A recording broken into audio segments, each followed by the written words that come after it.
Hi, everybody. Dr. Melissa Robinson-Winemiller here, and with another episode of the Empathic Leader. And I have a guest today that I think you're really, really going to appreciate, because this is a person who really walks the talk.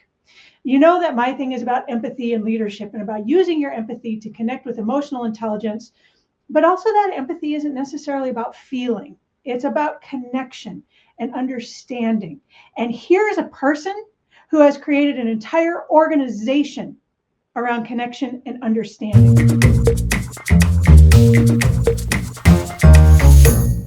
When I went to the website this morning for HR-4U, the first words that hit my eyes were uplifting wages, worth, and well-being. And that's what these people are about, being able to have living wages for everyone, so that everyone can eat, so that everyone can live. They've gone so far as to actually create Transformation Kitchen, so that they not only are just giving wages, but they're giving a future. They're giving a way to get wages. They're giving a way to uplift and give people pride and well-being in what they do. This is Chason Forehand of HR-4U. I like to call him the Chancellor of Change, because he really is. And I am so thrilled that he agreed to be here today. So here he is. Oh, that was incredible. Hats off to you. I'm like, I would have been stumbling through that whole thing, but no. And look, I appreciate so much being on the show, and that was such an amazing intro. So thank you so much for that. I appreciate it. Well, thank you for being here. And I mean every word of it. I mean, I really want to make sure I have people on my show that resonate with my message. And the thing is I think there's probably more of us than people realize. We're just kind of quiet about it. We just quietly go about our day, taking care of people, taking care of each other, doing what we need to do to make the world a better place. So this is my opportunity to actually give a voice to people like us that put people first. So I would love if you would start by just telling us a little bit about you and why you are so people-centric. Oh, well, I will say that there was a time in my life where that was not the case. I was drowning as a human being, and I was kind of lost in my own self, and I saw the impact that it had on me and those that I loved around me.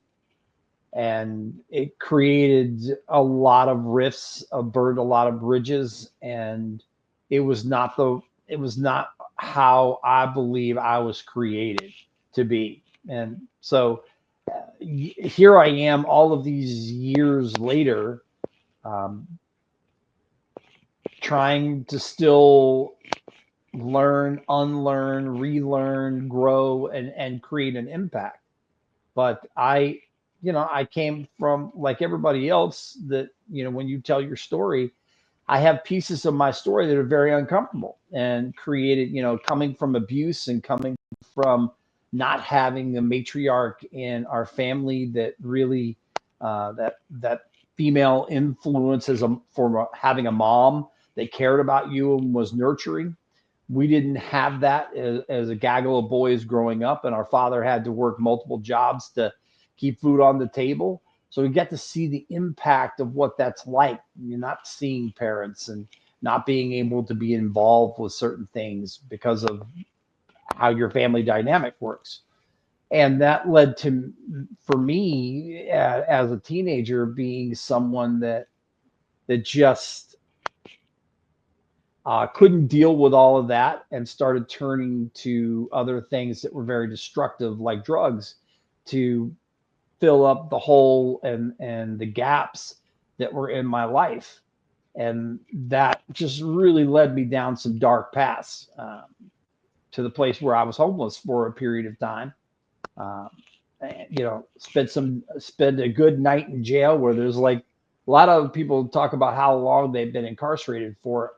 I'm unfortunate that I didn't have that lesson, which maybe would have stopped things earlier. But I believe the path happens for a reason, and because of whatever was going on at the time, I have no idea. But I only spent one single evening in jail, but it was enough for me to scare the daylights out of me of this is where my life is going, but not enough to stop me from doing some of the other negative things. And as I grew as a human and started to get myself right and started to realize that that you need help, I needed help. I needed other people in my life. I needed that connection. I needed to repair some things that I had destroyed. I realized what empathy actually is, and how important EQ is, even more so than IQ, I think. And it started me down a path of learning and growing and stretching. And so, as I said previously, I am a person that continues to stretch and grow even to this day. That will be something that's just built in my DNA that will be to the day, I'm no longer here. I will continue to stretch and grow and do things that make me, even if it's only by a fraction of a percentage, make me a better person, the best version of myself each day. And I think if we as leaders, and it doesn't matter what organization you're in or what industry you're in, if we as leaders take the opportunity to stretch ourselves, to learn and grow, and allow those around us to do the same, imagine what the world would look like. Imagine what we would see in the job markets and how that would affect change, not just as a nonprofit and not just for socioeconomic woes that challenge communities. What would it look like in just everyday life if we all took that opportunity to do that and to receive that from those around us? We gave the space to see, to hear, to value those around us, and offer them the space to learn and grow and stretch themselves. So it's a process. I will tell you that that this is taking 60 years to get to, a place of of growth that I'm really proud of. So, Well, we've known each other now for about a year, give or take a little bit. And just watching what you've done in that year, I can say sincerely, and I mean this sincerely, is inspiring, because you are always so humble about it. You are all about uplifting others and in the process creating that better world. And I love how you put emphasis on this growth mindset, always learning, always seeking, always trying to find more. I found that for those of us that do have empathy and sincerely do want to raise others up, that's kind of part of it. We're always seeking for more. We're always trying to find out more. We're always trying to learn more about the world around us. So I appreciate that you've been able to put it into words, because I think that's a really important part. If you don't have that curiosity, especially about other people, to understand what their needs are and what their motivations are and where they're coming from, I don't think you can really have that connection and understanding. yeah, I mean, it's a really good point. you work with people all day long, and whether you realize it or not, I think that seeking and that growth and also that, hey, come with me, we'll do this together. I don't expect to just throw you in and good luck. Good Yeah. luck. You're actually there saying, let's do this together. We can figure it out together. We'll learn together. And I think there's a lot to be said for that. I mean, not everybody does it. If it were easy, everybody would be doing it. Well, yeah, yeah. I guess that's true. But at the same time, I just think of how much better the quality of life that people would have if we chose that, Yeah. and we chose that methodology. Um, you know, I love about, Kim Scott is coming out with some other things that she's been doing. Kim Scott's the author of Radical Candor. And I love that book. I've seen her speak before, and it reminds me every time I think about that book, and I think about you and your talks to other organizations. It reminds me that we can we can lead people and talk to them and be human and still give great feedback and allow people to grow. We can still see people, hear them, and give them space, and then give them tools to Yeah. work on themselves and help them with that process. I think we do people a disservice when we don't give that kind of candor to others, and we don't care enough about them to say, hey, look, I want to talk to you about, let's talk about how things are going.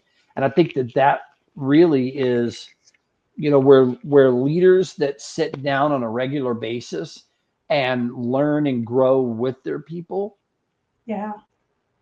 that there's a dramatic impact that has on people in the community. So, Yeah. and in their company.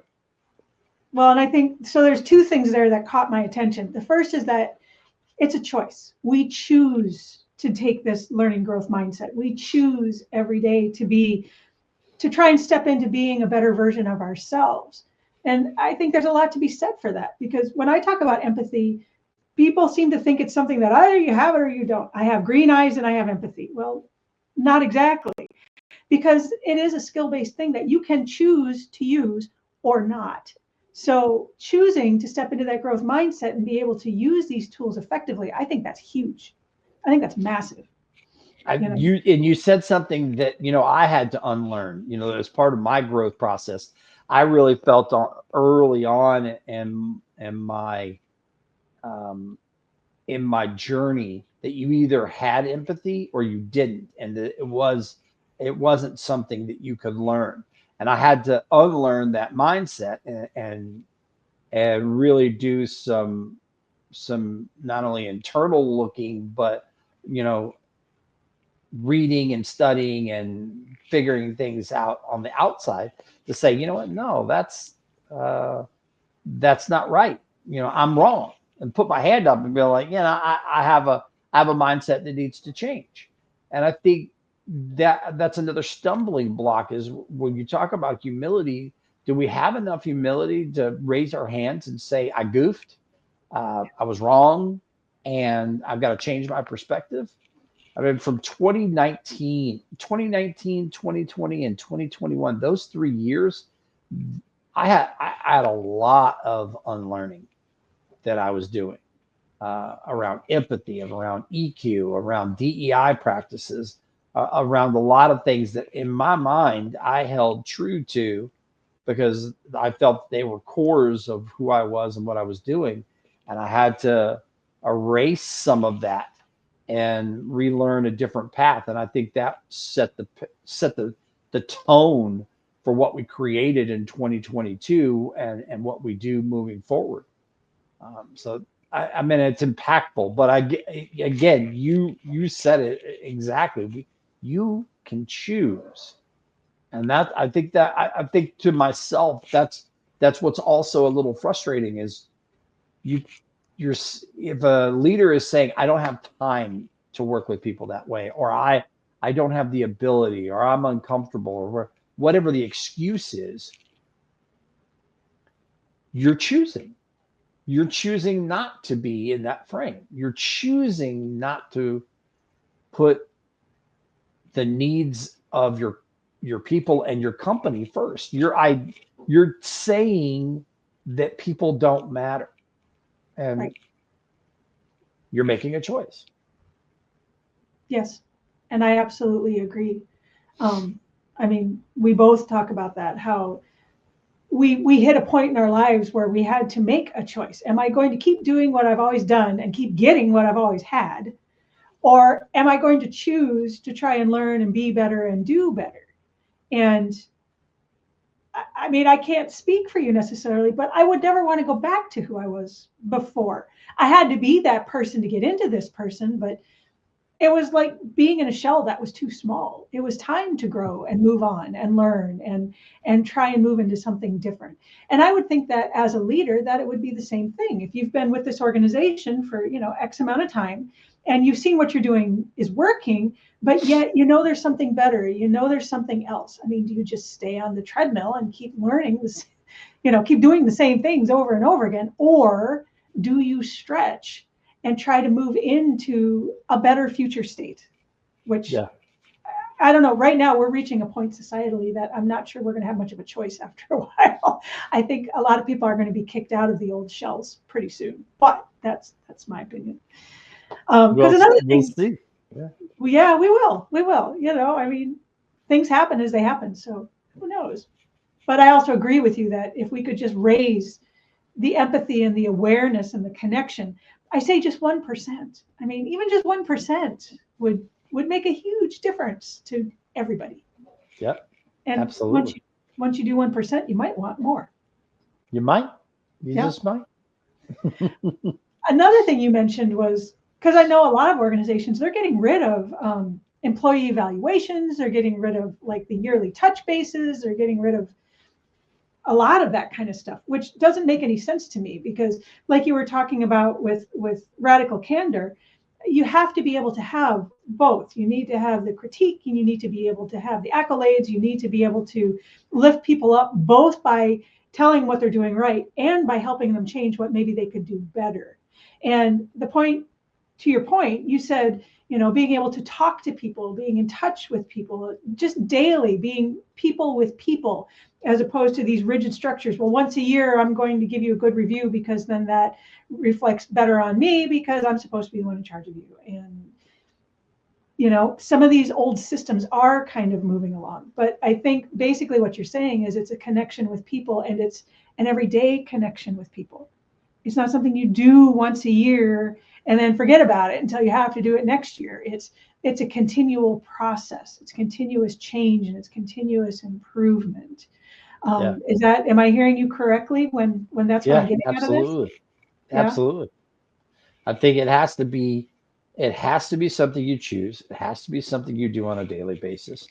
I am not for if the only time that you meet with your employees is once a year to sit down with them and give them a raise and review. And there's a million things that we could go into here. Usually those companies that do that are also the companies that their percentage of raises is below it's below what the standard of living is raised in that time period. Like, okay, wow, but I digress. But to me, the companies that are moving forward and really shining a light on their people and learning and growing themselves as leaders are those that create daily touch points of some kind with their people and really try to work on open communication happening where there's active listening and people feel seen and heard and valued on a daily basis. And they feel like this is the right place for me because I can grow at my own place. I can bloom where I'm at. I can fail, I heard someone, I used to say fail forward all the time. And now I heard someone kind of say something that I had to digest for a bit. It was called fail in place, because you're constantly moving and growing. So that you're failing there in that moment, but you literally are setting yourself up for what you're going to do. So I actually really like that. And I think all of those components need to happen in an organization on a daily basis from all levels. And when it does, then you end up with this incredible thing happening. You lose less people. People are more productive. They don't call out sick because they want to actually be there. They care about the things that are going on. People get sick, don't get me wrong. Well, that happens. Yeah. But I mean, the percentage of time missed because people just don't want to be in the building changes. So your productivity and how people communicate and how teams work internally and externally just ramparts up, because everyone in the organization is built around the idea that we're going to have a higher EQ. We're going to work with people on daily basis. We're going to care and give concern and build networks and philosophies and give people the opportunities to grow emotionally, spiritually, professionally, and you can see it happening.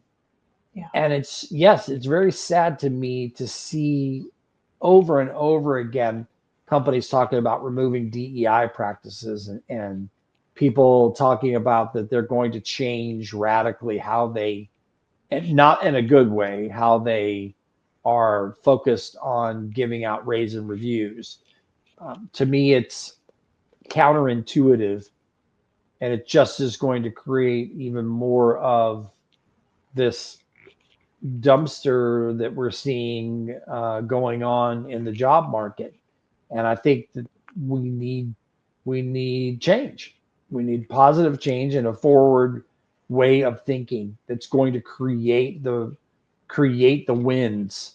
Let's have less layoffs and let's have more thinking. Let's have less people that are being outplaced and more internal jobs being created. Let's work on those pieces so that we strengthen the economy and communities versus tearing them down. That's my 1.5 cents. No, I mean, I think that's an important one, because if we're going to bring people up, we have to create that kind of positive change. But when we do it, I mean, a rising tide really does raise all ships. That's why there's that Ernst & Young survey that's out there talking about that. It does raise productivity. It does raise profit. I mean, even to the most Montgomery Burns of managers or leaders, if you're seeing that bottom line raised because people are being treated well, then go treat those people well. It works better for everybody rather than the ongoing, machinery where someone is a cog and can't even make enough to survive or take care of their family, which it's just not working. It's been proven over and over again not to work. Yeah, so, it still keeps happening. Yeah, exactly. There's so many brilliant people like you that are talking about it, and it's published in so many different magazines and so many different books, and yet here we are, still talking about it because we have to. It's just another way to raise the awareness, and so I applaud you for the work you're doing, the talks that you have. You're an incredible speaker, so I hope you get on 1,000 different stages this year, and people realize how incredibly talented you are in so many different ways, and it allows you to illuminate a message that really needs to be heard.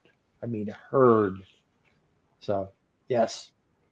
Kudos to you. I'm cheering for you. Well, thank you. And I appreciate that very much. And there it is, uplifting other people, getting the message out there.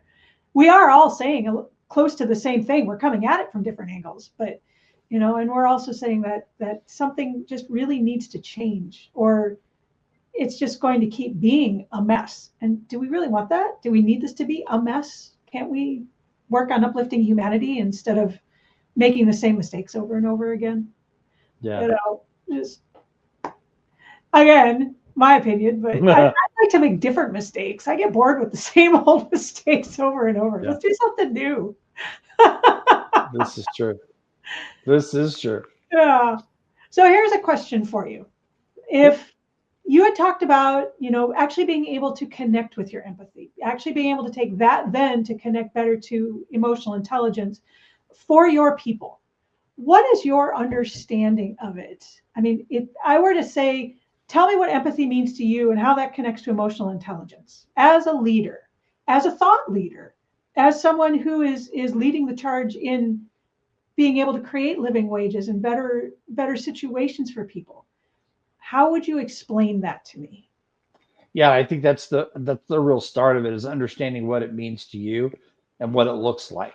Mm-hmm. So for me, it means caring for others, and it means caring for others the way that I should care for myself. So I had to learn to care. I had to learn to love and care first. And so even during periods of time when I had gotten past the self-loathing and some of the things that some of my main character flaws, there was still a point in time where I wasn't quite right with me. So it's literally very challenging. I would say almost impossible to be the best version of yourself to others, to care about others, if you are not right with yourself. And so I think that was where my journey took me, is I had to get right with myself and get on a better regimen of caring for myself mentally and physically so that I could care for others. And empathy to me means not saying necessarily that I understand where they're coming from, but that I'm holding space and listening actively to make sure that they know that I care about where they're coming from. I don't know their journey, and I may hear it, and some of it may be parallel to some of the things or that I've been through in my life, but I haven't lived in their shoes, and I have not had their journey. So it makes it to where, for me, empathy is about holding that space to allow people to be seen and valued and show that you care about them enough to allow them to bloom and to be who they are. And then, I think that leads us to what emotional intelligence is as a whole, how all the things that we want to do and we need to do for ourselves and for others and for society. And I takes, you know, in my own journey, it took me, like I said, unlearning and relearning and challenging myself. And it is a growth process that has happened over years. So that's what it is for me. That's where I stand. So, but I have like, brilliant people like you to keep me in line and show me, like, hey, this is where we need to go. So I appreciate that. Well, but I think it is a very personal thing. I mean, we have to understand what it is for us. And I think you just hit the nail on the head because you were talking about self empathy, that charity needs to begin at home, that you had to be able to give that to yourself and understand yourself first. And then you could begin to give it to other people. And we miss that piece a lot. We have this Yeah. idea that empathy is always between two people, but you really do have to have it for yourself first. And we can be our own worst critics. The self-loathing and the imposter syndrome and the shame and all the dirty stuff that's underneath that nobody else knows about. So, And I'm still a work in progress when it comes to some of that stuff. I still have to quiet the voices and live with that. I call it Junior. It's the monkey on my shoulder that, likes to come up and tell me that, man, you're still that broken kid that's, hanging out on the corner and, sleeping out on the street. You don't matter. You don't have a say. And everything you try is going to fail. And so it's coming to terms with the things in your life that have challenged you and held you back, because a lot of times we are the biggest part of holding ourselves back. We are keeping ourselves from doing those great things. I keep this poem from Marianne Williamson on my desk, and it's Our Deepest Fear. And it just reminds me sometimes when I really need it. There's a passage in the middle that talks about who are we to play small so other people won't feel bad around us, and we are meant to shine like children do. And I think we forget life gets complicated and life's messy, and I've got to pay bills and I got to do this and I got to do that. We forget that we have to take care of ourselves And in taking care of ourselves, we open the ability to take care of others and to see them wholly as they are and to give them the space to shine. We forget that, plodding through our day and grabbing our coffee at our favorite place and having our path and our routines. We forget to stop and smell the roses. We forget to see the beauty in the world, in ourselves and in others. And I think that's a terrible tragedy. We need, I've been intentional about making that change in my life and making sure that I do as much as I can to help others do the same. So. Yeah. Yeah. And I think you nailed it. I mean, and the cool thing is too, is in making that space for others, then others will make that space for us. You know, it all goes around. That's the thing with empathy too. It isn't something that's just given. If you're giving empathy, you're also showing how to give empathy, which means you're a whole lot more likely to receive it. You know, you're showing how it could be done, especially if you're in a leadership position, because if you are a leader, someone is always watching, whether you think they are or not. So Yeah. how do you want to be perceived? What do you want your legacy to be? Do you want it to be of someone that's transformational and brings other people up and creates this space so that we can all come up together, that humanizes instead of degrades other people? Or do you want to just be another Montgomery Burns command and control that we all forget about because it's another one in a big heap of leaders that all act that way? And there's your choice again. Who do you want to be? Man, this has been such an awesome conversation, Chason. Is there anything else you would like to add before I ask you one more question? No, ask your question. This has been fantastic. I've enjoyed it so much. I so want to do this podcast so I could actually dig in with people that I admire and have a lot of respect for and see what their views are on empathy and emotional intelligence and how that works with people. So here's my last question.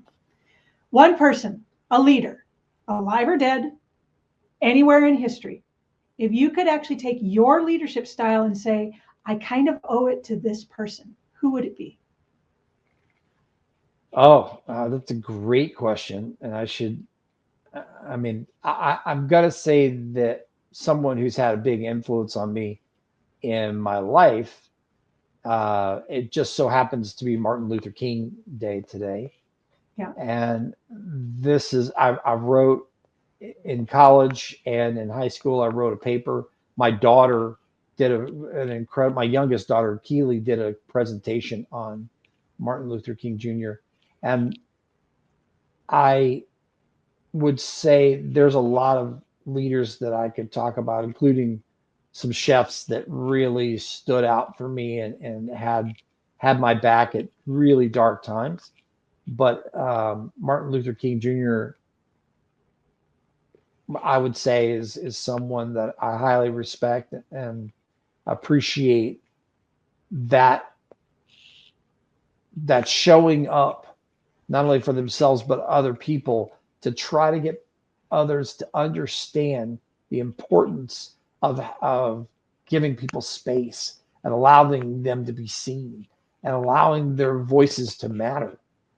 I think that's a pretty good example, and this day highlights people that we should be highlighting on a daily basis. Yeah, and I agree. And I find it interesting because the more people I ask that question, and sometimes it's people we know, sometimes it's people we don't. It's the same traits that keep kind of bubbling to the surface, but at the end of the day, they lift other people up. So, to anyone in my audience, don't you want to be someone who's a memorable leader? That someday someone says, "Yeah, I do it this way because I do it like them because they made that big of an impact on me." Yeah. Chason, thank you so much for being here with me. I know it's morning, it is AM. I'll let you get on about your day, but just thank you so much. This has been phenomenal. I always learn so much talking to you. And you've done so much this year, especially with Transformation Kitchen. Anybody in my audience who doesn't know, I've got the website ticking below. Check it out. There's always big things happening, and it's never the same thing twice. So, you know, if you want to see a leader in action who's really championing change, this is the guy. So thank you so much. Thank you. Have a fantastic day. Yes. Let's make an empathic world. Let's do it.